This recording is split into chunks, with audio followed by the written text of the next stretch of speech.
Do mesmo modo que você aprende física, você aprende química, você pode aprender a ser bem-sucedido. Para que qualquer coisa ocorra no seu universo físico, são necessários 3 componentes. São necessários o querer, o saber e a oportunidade. Imagine que você queira atravessar um cabo de aço de um prédio para outro. Você queira, você sabe atravessar, mas não existe cabo de aço, você não vai conseguir. Vamos supor que você queira, existe o cabo de aço, mas você não sabe, é impossível, não é verdade? Se você sabe, se você tem o cabo de aço, mas hoje você não está afim, você também não vai atravessar. Então o que nós vamos mostrar aqui no sucesso é como que nós criamos esse contexto onde esses 3 componentes se manifestam: o querer, o saber e a oportunidade. Se você continuar fazendo o que você sempre fez, você vai continuar obtendo o que você sempre obteve. Não é só assistir o vídeo, você vai ter que fazer alguma coisa diferente. Porque se fosse só assistir o vídeo ou só ler, você poderia ler a Bíblia e ir para o céu.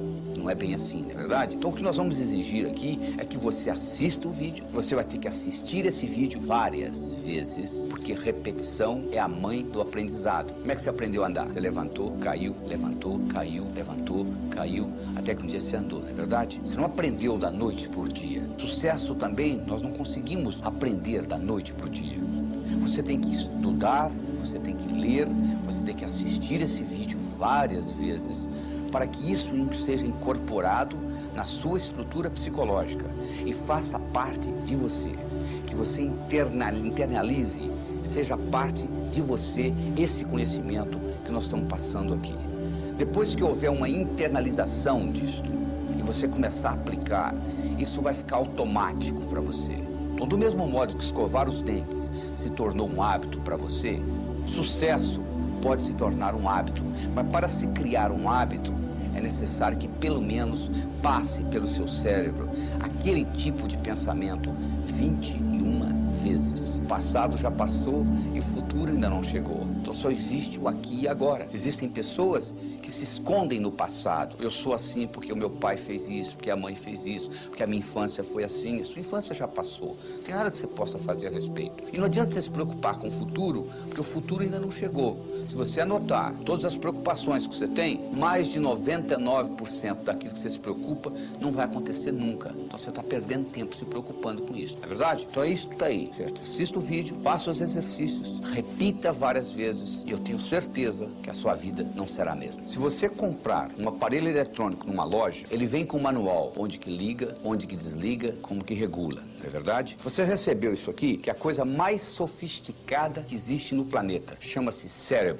Tem 10 bilhões de neurônios, 100 trilhões de conexões nervosas. E você não está usando nem 3% da capacidade que você tem aí. Já imaginou o potencial que está armazenado? Sócrates dizia que o homem preguiçoso é aquele que poderia ser melhor empregado. E de acordo com a definição de Sócrates, todos nós somos preguiçosos, porque nós poderíamos estar utilizando o nosso cérebro de uma forma totalmente diferente. George Bernard Shaw dizia o seguinte: eu penso uma vez por semana e sou famoso. Já imaginou se eu pensasse todo dia? O que ele queria dizer com isso? Ele queria dizer com isso que a maioria não usa o cérebro para pensar. Usa o cérebro para ter pensamentos. É totalmente diferente. Se eu lhe pergunto se há 5 dias atrás foi um dia antes de quarta, que dia que será depois de amanhã? Para você responder essa pergunta, você tem que pensar. Mas o que você faz 99% do tempo é ter pensamentos. Então a primeira coisa que você tem que entender é a diferença entre pensar e ter pensamentos. Para você entender isso melhor, eu vou lhe dar a anatomofisiologia do cérebro. Ele tem 2 hemisférios, o esquerdo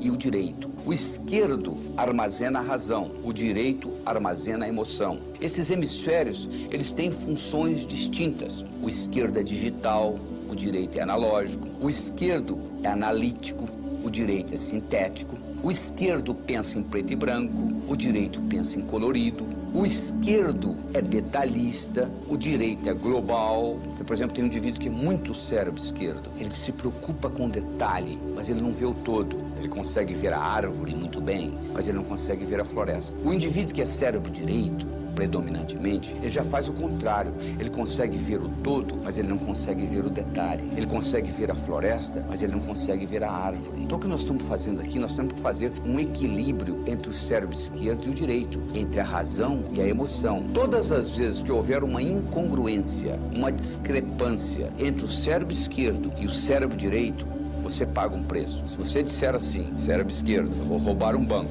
e o cérebro direito, a emoção disser, não faça isso não que é antiético, e você vai e rouba o banco, 10 anos depois você aparece com câncer, o que aconteceu? Houve uma incongruência, houve um conflito entre a parte esquerda e a parte direita do seu cérebro, houve uma depressão do seu sistema imunológico, e com isto você sofre um câncer 10 anos depois. Além disto, se você aprende a integrar esses dois lados do cérebro, é como um passarinho. Um passarinho para voar precisa de duas asas. Você nunca vai encontrar um passarinho voando com uma asa só. O indivíduo, para ser bem sucedido na vida, ele tem que aprender a trabalhar com os dois lados do cérebro. Se ele é só cérebro esquerdo, é aquele indivíduo que você conhece, que é inteligente, sabe cálculo, sabe matemática, trabalha numa lojinha no centro da cidade, é o caixa lá, e lá vai ficar a vida inteira. Por outro lado, o indivíduo que só trabalha com o cérebro direito é aquele indivíduo muito criativo, com grande imaginação, que não implementa nada que ele imaginou. Van Gogh pintou 1.600 quadros, vendeu um, viveu e morreu na miséria. Na verdade, ele tinha um cérebro direito muito evoluído, mas ele não tinha o discernimento necessário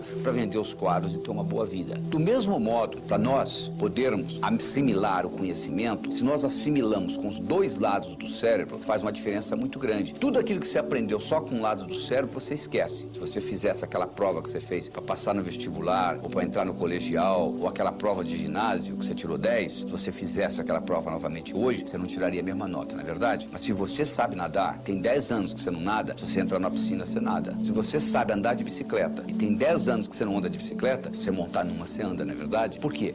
Andar de bicicleta, nadar, você aprendeu com os dois lados do cérebro. E aquilo que você fez lá na escola, você aprendeu com um lado só do cérebro. Por isso que você esqueceu. Então o que você faz? Você passa a vida inteira aprendendo, esquecendo, aprendendo, esquecendo, aprendendo, esquecendo. Mas mesmo assim, aprendendo e esquecendo, você está melhor do que aquele indivíduo que não aprendeu, não é verdade? Porque o conhecimento você esqueceu, mas sobrou alguma coisa. Sabe o que sobrou? A sua habilidade de pensar. Como é que você usa o seu cérebro para melhorar o seu discernimento, para você poder fazer decisões de uma forma melhor. Tem gente que tem dificuldade para fazer decisões. O indivíduo não consegue decidir entre uma coisa e outra. É como se uma parte do cérebro queria uma coisa, outra parte do cérebro queria outra. E ele acaba não decidindo por nenhuma das duas. E isso é muito importante se aprender na vida, porque a sua vida você está fazendo constantes decisões. E outra coisa importante que você tem que entender como o cérebro funciona, existe uma lei universal chamada lei do aumento. Tudo aquilo que você concentra, aumenta. É assim que o cérebro funciona. Se você se concentrar nos seus problemas, eles vão aumentar. Se você se concentrar na solução dos seus problemas, a solução aumenta. Então é muito importante você focalizar onde você quer gastar a sua energia. Henry Ford dizia, se você pensa que você pode, ou se você pensa que você não pode, de qualquer jeito você está certo. Porque uma vez que você está trabalhando com as suas crenças, você está sempre certo. Você já notou que você está sempre certo? Sempre você certo? A outra pessoa que não consegue entender, porque você está partindo de um princípio que está codificado no cérebro. À medida que você começa a mudar essas percepções, você vai entender que percepção é realidade e tudo mais é ilusão. Força de vontade é aquilo que você faz no dia 31 de dezembro, falar no próximo ano eu vou fazer isso, eu vou fazer isso, eu vou fazer isso. Quanto tempo isso dura? Quase nada, não é verdade? Agora, se você está automotivado, a história é totalmente diferente. Você vai fazer acontecer. É isso que nós vamos provocar aqui. Nós vamos provocar uma automotivação para o sucesso. Existiu nos Estados Unidos um indivíduo chamado Andrew Carnegie. O Andrew Carnegie era, na época dele, o que o Bill Gates é hoje. O que o Bill Gates é para a era da informação, Andrew Carnegie foi para a era da industrial. O Andrew Carnegie era tão rico que ele deixou o dinheiro para construir o Carnegie Hall em Nova York. Ele deixou o dinheiro para construir a Carnegie Mellon University nos Estados Unidos. E o senhor Andrew Carnegie, um dia, num momento de reflexão, ele teve um insight. Ele disse, eu vou deixar muito dinheiro para o mundo, como de fato ele deixou. Mas eu gostaria de deixar para o mundo mais do que dinheiro. Eu gostaria de deixar essa habilidade que eu tenho, que tudo que eu coloco a mão vira ouro. Então ele resolveu criar a chamada ciência do sucesso, o que faz um indivíduo bem-sucedido. Como ele era um indivíduo muito ocupado e não tinha tempo para fazê-lo, ele contratou alguém que o fizesse. Ele saiu procurando alguém. Uma noite, numa festa, ele conheceu um jovem de 19 anos de idade, de nome Napoleon Hill. Ele ficou impressionado com a inteligência desse jovem e ele propôs para esse jovem trabalhar durante 25 anos desenvolvendo a ciência do sucesso. E durante 25 anos, Napoleon Hill teve a oportunidade de entrevistar 16 mil pessoas. Das 16 mil pessoas que ele entrevistou, 1.000 eram milionários. Dos 1.000 milionários, ele selecionou 500, que além de terem dinheiro, tinham saúde, boa vida familiar, paz de espírito, etc. E ele estudou profundamente as características desses indivíduos e comparou com o resto. Pessoas, de um modo geral, o que elas fazem? Elas se escondem no passado ou se escondem no futuro. É muito fácil você se esconder no passado. Você reclama que você é do jeito que você é por causa das circunstâncias da sua infância, do modo que seu pai lhe batia, sua mãe te tratava, etc. Ou você pode se esconder no futuro, se preocupar com as coisas que vão acontecer. Você já prestou atenção na palavra preocupar? Pré-ocupar. O que é pré-ocupar? É você ocupar a sua mente antes da hora. Se a sua mente estiver ocupada, você não tem tempo de pré-ocupar. E como é que você ocupa a sua mente? Se comprometendo em fazer uma diferença na sua vida. Se você hoje de manhã teve no café da manhã ovos com presunto, a galinha que botou os ovos estava envolvida no seu café da manhã. O porco estava comprometido. Ele deu a vida pelo presunto, para ser transformado em presunto. Entende a diferença? No seu cérebro não existe futuro. Sabia disso? Já acordou amanhã? Não, é sempre hoje. Exatamente isso. Se você não gosta de você, o mundo não vai gostar de você. O seu desempenho, tanto pessoal quanto profissional, nunca será maior do que a sua autoimagem. Como melhorar a sua autoimagem? Como melhorar a sua autoestima? Até a idade, 8 anos, você recebeu aproximadamente 100 mil não. Não faça isso, não faça aquilo, não faça aquilo. Crianças com 4 anos de idade, microgravadores colocados na orelha para escutar, gravar o que elas escutam em 24 horas, para cada elogio, elas receberam 9 repreensões. Então o que acontece? A sua autoestima que nasceu direitinho, ela começa a ser lesada. Você tem que continuar vivendo. Então, como mecanismo de compensação, você faz compensações e que leva a deformações. Conclusão, você passa a ter 2 personalidades. Uma que você apresenta para os outros e a outra que é a sua lá, que você não quer mostrar para ninguém. Você gasta uma energia vital enorme tentando separar uma da outra. E isso tudo é codificado linguisticamente. E existe uma conversa dentro da sua cabeça o tempo todo, chamado self-talk, que determina isso. E eu vou lhe provar isso agora. Imagine a seguinte situação. Imagine que eu colocasse aí onde você está assistindo esse vídeo, uma tábua de 40 centímetros de largura e 10 metros de comprimento. Eu colocasse no chão e solicitasse que você andasse nessa tábua de um lado para o outro. Você conseguiria? Provavelmente sim, né? Agora eu pegaria essa tábua e colocaria essa tábua entre os 2 prédios Twin Towers do World Trade Center em Nova York, 2 prédios mais altos de Nova York. E agora eu solicitaria que você atravessasse essa tábua de um lado para o outro. Você faria? Provavelmente não. Mas fisicamente você consegue fazer. Você não fez lá, não andaria no chão? O que acontece? Imediatamente vai aparecer no seu cérebro chamado self-talk. Olha, você vai escorregar, ó, você vai cair, ó, vai ventar, não é verdade? Você nunca deixou de fazer nada na vida porque o seu peito doeu, ou porque o seu braço doeu, ou porque a sua perna doeu. Você deixou de fazer alguma coisa na vida, que alguma coisa aconteceu dentro do seu cérebro, não é verdade? Pois é, isso tem muito a ver com a codificação que você tem da sua autoestima. Porque essa autoestima foi gerada através do seu crescimento, do seu desenvolvimento. Nos primeiros 7 anos de vida, você não tinha capacidade cognitiva. O seu cérebro funcionava como se fosse uma esponja. Você estava consciente, mas você não estava consciente que você estava consciente. Essa é a verdade. Então a religião que você tem, os preconceitos, as suas crenças com relação a dinheiro, a Deus, a amor, a saúde, a velhice, tudo isso foi codificado nos primeiros 7 anos de vida. Dos 7 aos 14, você entrou na fase de modelação. Você começou a modelar os outros. Você começou a copiar o comportamento das pessoas. Se a sua mãe dizia, não minta, mas você ouvia ela mentindo pro vizinho, você chegava à seguinte conclusão: mentir é válido. Você incorporava o comportamento e não o que as pessoas estavam dizendo. E você começou a fazer julgamentos. Por volta dos 14 anos, você entrou na terceira fase, que é a chamada fase de socialização. Você começou a se socializar com os outros. E teoricamente, somente teoricamente, você completou isso por volta dos 21 anos. Eu digo teoricamente que eu encontro pessoas com 50 anos de idade que ainda não saíram de casa emocionalmente. O pai já morreu, a mãe mora a 2.000 quilômetros de distância, mas a pessoa ainda não saiu de casa emocionalmente. Então nós temos que voltar lá e reestruturar essa criança que nunca tem mais do que 7 anos de idade. Como que isso foi estruturado neurofisiologicamente? Do seguinte modo: na base do seu cérebro você tem uma estrutura chamada substância reticular ativadora ascendente, que é abastecida pelo saldo exergônico do bioquímico celular. Estou falando difícil. O que é isso? Significa que se eu levanto a mão, eu libero mais energia do que é necessária para levantar a mão. Parte dessa energia vai pelo sistema nervoso e ativa essa substância que ativa o cérebro. Então o seu cérebro se mantém acordado acordado graças à substância reticular ativadora ascendente. A segunda função da substância reticular ativadora ascendente é funcionar como se fosse uma secretária executiva do seu cérebro. O seu cérebro não pode prestar atenção em mais do que 5 a 9 coisas de cada vez. Você não estava prestando atenção no dedão do seu pé direito, até que eu falei, nem tampouco na ponta do seu nariz, nem no lóbulo da orelha esquerda, e assim por diante. Você não pode prestar atenção em tudo isso, no que eu estou falando, na temperatura da sala. Opa, peraí, tem que ter uma prioridade. E a substância reticular ativadora ascendente estabelece essa prioridade. Quem estabelece para ela? O cérebro. O cérebro diz, isso é importante, eu quero ver, isso não é importante, eu não quero ver.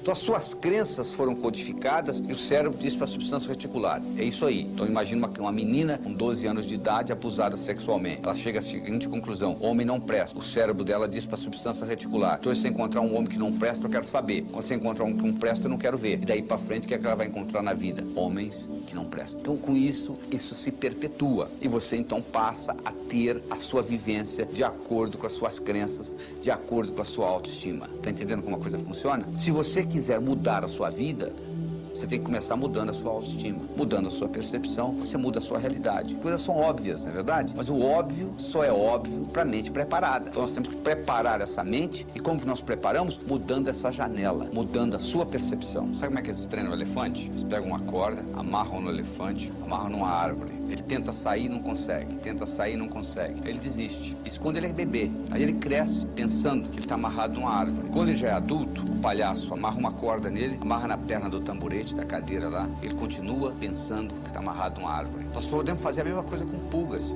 Você coloca a pulga dentro de um jarro, fecha o jarro. A pulga não gosta de ficar dentro do jarro. Ela pula, volta, pula, volta. Ela bate na tampa do jarro, até que ela começa a se machucar, ela começa a pular um pouquinho mais baixo. Depois que ela está fazendo isso, você vai lá e tira a tampa do jarro, ela nunca mais pula fora do jarro. Você não está acreditando? Faça a experiência em casa. Você não precisa fazer experiência em casa, é só olhar no espelho. Quantas coisas você codificou na infância que você continua carregando com você, que são totalmente obsoletas. Nós somos animais linguísticos. Linguagem nos diferencia dos outros seres e nos faz humanos. Nós temos dois tipos de linguagem. Nós temos uma linguagem geração e uma linguagem que não geração. Se eu disser para você, a temperatura dessa sala está quente. Mudou alguma coisa no universo? Absolutamente nada. A temperatura continua a mesma, não é verdade? Isso é uma linguagem que não gera ação. Agora, se você estivesse aqui e eu dissesse para você, segura essa caneta, por favor, e você segurasse, a caneta teria passado da minha mão para a sua. O que aconteceu? Aconteceu uma ação. Essa linguagem, solicitação, gerou uma ação. Você quer ver uma outra linguagem que gera ação? Declaração. Você vai perante um juiz, homem e mulher, e o juiz diz, eu declaro vocês marido e mulher, e 5 segundos depois que ele acabou de dizer isso, você levanta a mão e diz assim, sou juiz, eu não quero me casar mais. Sabe o que ele vai dizer para você? Agora é muito tarde, você agora tem que se divorciar, porque eu já declarei, eu já criei uma realidade jurídica na sua vida, através de uma declaração. Então vamos analisar isso mais cuidadosamente. Imagine se ao invés do juiz, você fosse no seu vizinho que é bancário, pedisse a ele para ele casar. Você acha que ficaria válido? Claro que não. Ele não tem autonomia, ele não tem autoridade para declarar marido e mulher, não é verdade? Então para você ter uma declaração, você tem que ter autoridade. Segundo, tem que acontecer no aqui e agora. O juiz não diz, eu declaro que vocês serão marido e mulher. O juiz diz, eu declaro que vocês são. E terceiro, tem que ser positivo. Ou seja, o juiz não declara, eu declaro que vocês não são mais solteiros. Isso não é declaração. A declaração é no positivo, é no aqui e agora e alguém que tem autoridade. Agora eu lhe pergunto, quem tem mais autoridade sobre você? Você. Então você tem a possibilidade de recriar você linguisticamente. Esta é a verdade. E como é que você recria você linguisticamente? Declarando. Eu declaro que sou inteligente. Ser, fazer, ter. As pessoas pensam que é o contrário. Se eu tivesse inteligência, não. Eu declaro ser inteligente. Eu passo a fazer o que gente inteligente faz. Eu passo a ter inteligência. Eu declaro ser próspero. Eu passo a fazer o que gente próspera faz. Eu passo a ter prosperidade. Por isso que o ser vem antes do ter. Porque se você tiver o ter sem o ser, não pertence a você. Eu declaro ser a força criadora na minha vida. Significa que tudo que ocorrer de bom e tudo que ocorrer de ruim, eu sou responsável. Eu declaro ser saudável, fisicamente, mentalmente, emocionalmente, espiritualmente. Eu declaro ser sincero para comigo mesmo. Eu declaro ser livre. significa que eu sou livre, você é livre.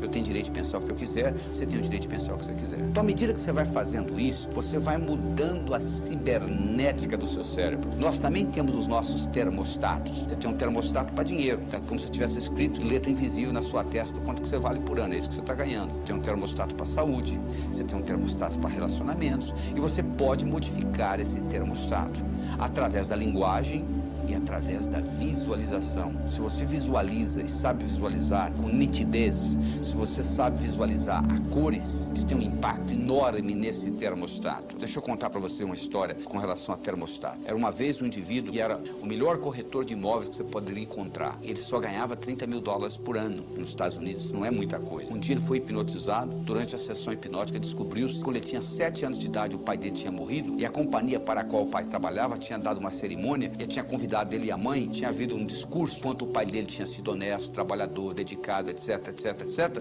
e foi dado à mãe um envelope que era o seguro de vida do pai, que ela abriu o envelope, tirou o cheque, $30 mil, e ele com 7 anos de idade olhou e concluiu: um indivíduo honesto, trabalhador, dedicado, vale $30 mil por ano, ele concluiu. Trazido de volta da sessão hipnótica e trabalhado com essa tecnologia que eu estou trabalhando com você aqui agora nesse vídeo, esse indivíduo na semana seguinte dobrou o que ele ganhava, na semana seguinte ele triplicou, na semana seguinte ele quadruplicou. Um ano depois, ele ganhava $1 milhão por ano, fazendo o que ele sempre soube fazer, levantando a mesma hora que ele sempre levantou, indo dormir a mesma hora que ele sempre foi dormir. Sabe o que mudou? O termostato dele. Essa que é a diferença que faz a diferença.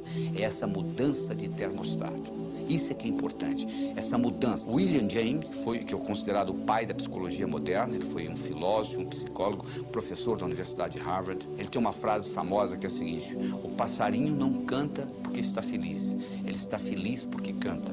Porque uma vez foi perguntado ao Dr. James: Dr. James, na sua opinião, qual foi a descoberta mais importante no campo do desenvolvimento humano nos últimos 100 anos? Ele disse: na minha opinião, foi que antes pensava-se que para você fazer, você tinha que sentir primeiro. Agora nós sabemos que o contrário também é verdadeiro. Você começa a agir e o sentimento aparece. Então não fique esperando que o sentimento apareça para você começar a executar. Comece a executar que o seu termostato vai mudar. Você começa a modificar isso e o termostato modifica. E com isso, você recria o seu passado. Imagina a seguinte situação: você pega um cigarro, você leva ele aí fora, coloca ele contra a luz solar. Você acende o cigarro? Claro que não. Mas se você colocar uma lente convergente, colocar o cigarro no foco da lente convergente, você acende o cigarro, não é verdade? Por que você acende? Porque agora você concentrou a energia solar que passou pela lente num ponto único. Essa concentração faz acender o cigarro. É tão óbvio, não é? A mesma coisa ocorre conosco. Se você pegar a sua energia vital e espalhar ela entre o passado e o futuro, não sobra energia para o aqui e agora. Se por outro lado você for capaz de concentrar isso tudo no aqui e agora, sem resquícios de passado ou de futuro, você vai poder fazer coisas que parecem milagrosas, porque você está utilizando energia no momento presente, no aqui e agora. Mas o que acontece de um modo geral? Você às vezes quer utilizar, mas dentro de você existem crenças que vão contra. Então tem-se o que na psicologia se chama de dissonância cognitiva. Dissonância cognitiva é quando você faz uma coisa e lá no fundo você não gostaria de fazer, então faz. Então, por exemplo, você gosta de dizer sim para os seus amigos, né? Se um amigo lhe pede um favor e você pode fazer o favor, na hora que você fala não, faz. Há uma dissonância cognitiva. Quando um inimigo lhe pede um favor, você fala não sorrindo, não é verdade? Você não tem esse problema. Então, de onde que vem essa dissonância cognitiva? Essa dissonância cognitiva vem de resquícios do passado ou do futuro que você criou na sua mente e você carrega com você. Eu vou dar um exemplo muito simples. Imagine você com 7 anos de idade. Você não tem nem capacidade cognitiva direito ainda. Você sabe que você vai num lugar importante porque eles colocaram a melhor roupa que você tem. Eles te levam num lugar onde tem alguém pregando. Ele está dizendo lá o seguinte: é mais fácil um camelo passar pelo fundo de uma agulha do que um homem rico entrar no céu. Você sai de lá, seu pai lhe leva no zoológico. Tem aquele animal enorme. Você perguntou: pai, que animal é aquele? Aquilo ali, meu filho, minha filha, aquilo ali é um camelo. Você chega em casa, você pega a agulha de costura da sua mãe e você lembra do que foi dito. É mais fácil um camelo passar pelo fundo de uma agulha do que um homem rico entrar no céu. E você com 7 anos de idade, você declara: eu quero ser pobre, que eu quero entrar no céu. Só que eles esqueceram de falar para você que aquele fundo de agulha que eles estavam se referindo não é o fundo de agulha de costura da sua mãe. É uma portinhola que existia nas muralhas de Jerusalém, tinha os portões E dentro dos portões tinha umas portinholas chamadas fundo de agulha, que foi feita para camelo passar. Quando um camelo chegava depois das 6 horas da tarde, eles não abriam os portões, eles abriam o fundo de agulha. Só que tem um problema. Para o camelo passar pelo fundo de agulha, ele tem que primeiro passar de joelho, o que não é muito difícil para camelo. E segundo, ele tem que passar descarregado, tem que tirar a carga dele. É a mesma história. Para você entrar no reino dos céus, você tem que entrar humildemente. E você não vai levar seus bens materiais, não é verdade? O caixão não tem gaveta. Mas entre isso e você não entrar no céu é bem diferente. Mas se você criou esta crença, e agora você está no aqui e agora, trazendo essa crença com você, quando você começa a ganhar dinheiro, começa a ver o que eu chamei de dissonância cognitiva, porque você tem agora duas crenças, uma que você quer ganhar dinheiro e outra que gente rica não entra no céu. Então aquilo entra, uma começa a fazer sabotagem da outra, e você então começa a fazer o que nós chamamos de racionalização. Você começa a criar racionalizações. Dinheiro não é importante. Quem fala que dinheiro não é importante vive numa outra realidade, porque você vai na cadeia, 99% das pessoas estão lá por causa de quê? Problema de dinheiro. Por que as pessoas se divorciam? Mais de 85% é por causa de briga de como gastar o dinheiro que eles ganham. Então você vai falar que dinheiro não é importante? E quando você estiver se preocupando em pagar suas contas do fim do mês, quer você queira, quer você não queira, dinheiro é importante para você. Dinheiro só deixa de ser importante o dia que você tem o bastante, e aí sim você vai se preocupar com coisas mais importantes que dinheiro. Você não tem nem ideia a força que você tem dentro de você. É igual um iceberg. O iceberg está 10% fora da água e 90% dentro da água. Você olha na superfície e você vê só aquele pouquinho. É a mesma história. Só que a nossa força está a nível inconsciente. Você conhece a história da mulher que estava dirigindo numa estrada deserta do Texas e a picape dela quebrou e ela foi consertar a picape e ela colocou o macaco para trocar o pneu que tinha furado também, etc. Na hora que ela estava levantando a picape, o filhinho dela de 4 anos de idade saiu de dentro da cabine, entrou debaixo da picape. E o macaco empenou e o menino ficou preso debaixo da picape. E ela foi lá e levantou, com menos de 50 quilos a mulher, levantou a picape para o menino sair. Agora eu lhe pergunto, de onde que ela tirou essa força? Do inconsciente. Diz que o Fernão Cortés, que conquistou o México, um dia ele estava passeando com os amigos dele a cavalo e eles foram atacados por uma tribo indígena. E eles começaram a matar o pessoal, os índios inclusive flecharam o cavalo morreu, e o Fernando Cortés saiu correndo, e os índios atrás, e ele pulou um desfiladeiro. Eles pegaram essa distância que o Fernando Cortés pulou, com toda aquela armadura dele, levaram para um campo de atletismo americano, e dificilmente um atleta consegue pular aquela distância que o Fernando Cortés pulou com a armadura. Por que ele pulou?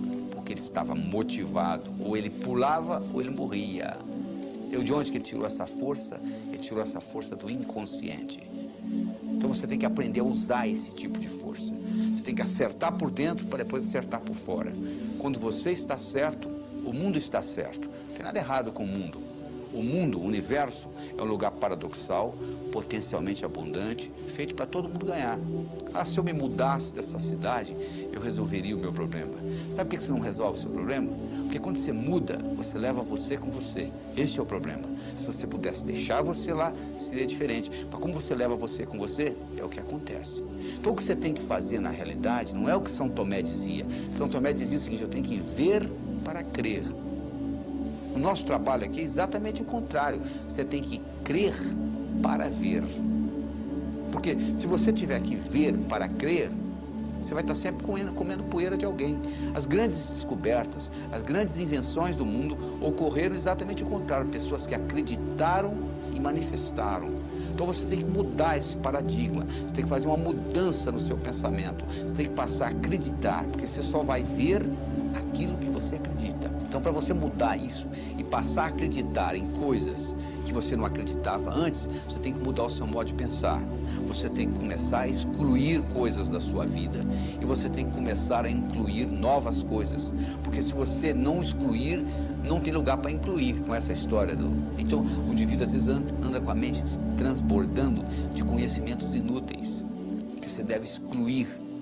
Você tem que mudar as crenças. Você tem que incorporar coisas novas. Você tem que concentrar nas suas qualidades e não nos seus pontos fracos. Então, para você começar a mudar esse processo, para você entrar em contato com essa força dentro de você, você tem que começar a descobrir quais são os seus talentos, quais são as suas qualidades, quais são as 5 principais qualidades que você tem. Você já escreveu alguma vez? Porque é importante não é só você pensar, não. Descobriu-se recentemente que, o que os antigos já sabiam, que se você escrever, codifica de uma forma muito mais forte no seu cérebro. Então eu recomendo que você faça um exercício de casa, faça uma tarefa de escrever as suas 10 qualidades. Você pode escrever qualidades que você já tem e gostaria de aumentar, ou qualidades que você não tem e gostaria de incorporar. Porque à medida que você faz isso, à medida que você entra em contato com essas suas qualidades, o que vai acontecer é que você vai conhecer cada vez mais essa força que existe dentro de você. E o segredo não é você se comparar com os outros, é você se comparar com você mesmo e acompanhar a sua evolução. Porque se você começa a se comparar com os outros, sempre vai ter alguém mais bonito que você, sempre vai ter alguém mais forte que você, sempre vai ter alguém mais jovem do que você, sempre vai ter alguém mais rico do que você. Então você vai estar sempre frustrado. Agora, se você compara você com você mesmo e acompanha a sua evolução, isso serve de estímulo para você continuar evoluindo. Então, além das suas qualidades, eu gostaria de saber dos seus hábitos, quais que você quer excluir, quais que você quer manter e quais novos hábitos que você quer incluir na sua vida, na sua tarefa diária. E lembre-se, algo para se tornar hábito tem que ser feito, pensado, manuseado pelo menos 21 vezes. Então você, para criar um hábito, você tem que pôr energia nisso. E depois desse hábito criado, por exemplo, se você criar o hábito crer para ver, ou seja, eu acredito para manifestar. Teste isso na sua vida. Crie alguma coisa e procure manifestá-la. Tudo no universo físico é criado 2 vezes. Primeiro você cria, depois você manifesta. Você entendendo esse processo é fundamental. E lembre-se da história do executivo. Se você está certo, o mundo está certo.